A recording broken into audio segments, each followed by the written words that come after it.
In a country where funerals often doubled as political battlegrounds, one man's silence was louder than all the speeches. Rigathi Gachagua, Kenya's former deputy president, skipped Raila Odinga's funeral, and the entire nation noticed. Was it fear, strategy, or a calculated move in a game that is getting darker by the day?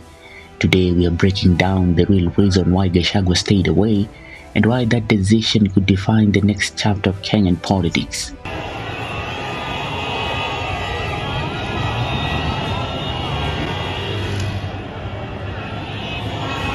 October 21st, 2025, Kenya woke up to headlines that Gachagua was nowhere near Bondo during Raila Odinga's final send-off.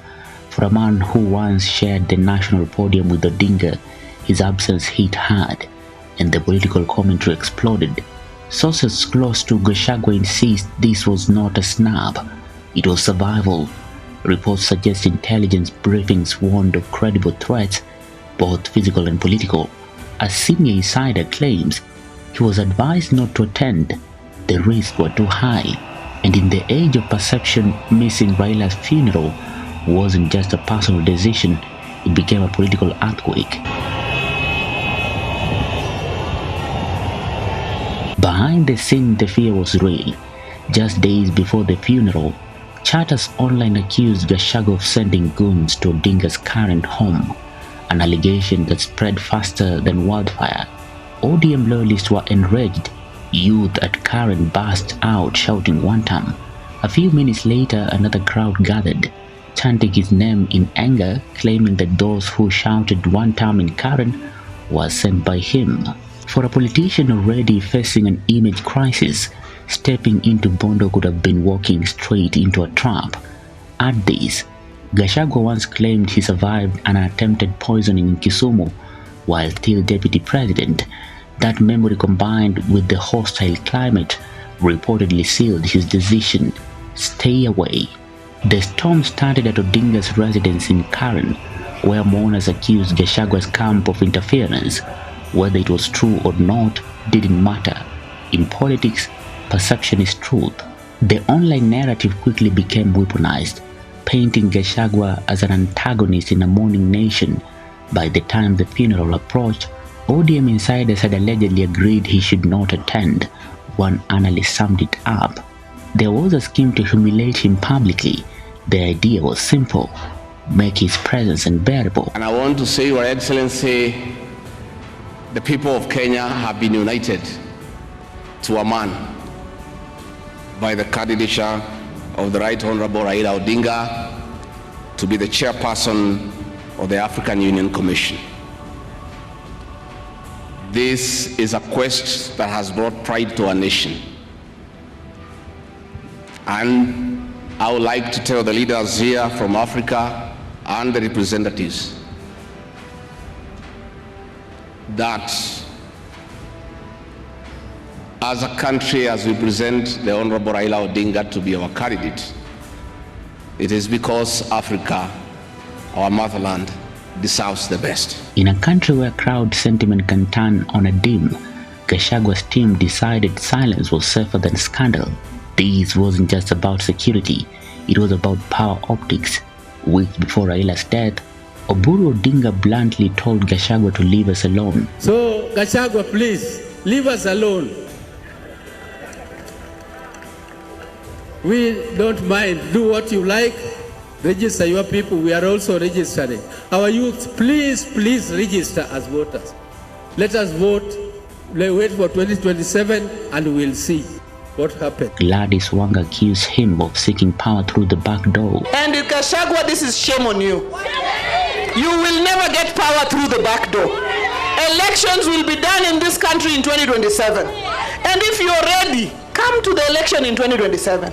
Lakini maneno ya kuweka watoto wetu from wherever they are to turn against each other, a son robbing the business of their mother, breaking into businesses of their parents.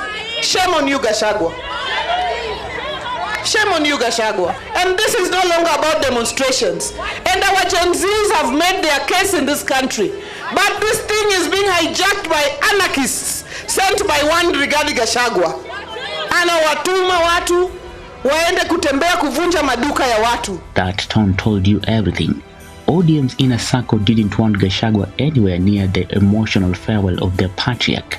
Attending would have mean open disrespect, orchestrated heckling, or worse, symbolic humiliation in front of the nation's cameras. To rape women. Why would that happen? To beat up police women, weak police women. You chase them and beat them with stones. We have done demonstrations in this country. We have never reached a point of beating up our police. And when we get to a point of beating up our police and burning our police stations, we are taking this country the route of anarchy, and those are no longer constitutional demonstrations. Those are a plot to overthrow government. And we will not allow you, Gachagua, to destabilize this country, because this country belongs to all of us. Online Kenyans were divided.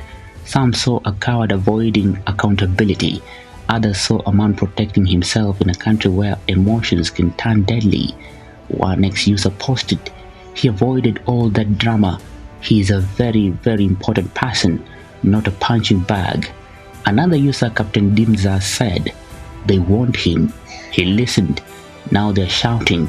Why?" It was clear. Gachagua's no-show wasn't just political. It touched a raw nerve about power, tribalism, and public morality in Kenyan politics. After the burial, Ayub Savula went on a rant against Gachagua, adding fuel to the political fire surrounding the funeral of Raila Odinga and Gachagua's no-show. The passion and zeal of the Right Honorable Raila Odinga in Pan-Africanism is well documented. What was really going on in Gachagua's head? Fear or foresight? This is a man who understands how public perception can end political careers overnight. His move may have been less about cowardice and more about control. By not attending, he avoided a sin that could have been weaponized against him. Instead of being the villain on live television, he became the quiet headline, mysterious, controversial, and still relevant. In politics, sometimes survival is strategy. In skipping Raila's funeral, Gachagua made a statement louder than any speech. Kenyan politics is no longer about alliances. It is about self-preservation. His calculated absence exposed how fragile and performative our political friendship truly are. And as Kenya adjusts to a post-Raila era, one thing is certain. Every move, every silence, every absence now carries meaning. Was Gachagua's absence cowardice, or a masterclass in political risk management? In Kenya's theater of power, sometimes the boldest move is not showing up. For Maisha TV, I'm William Juma.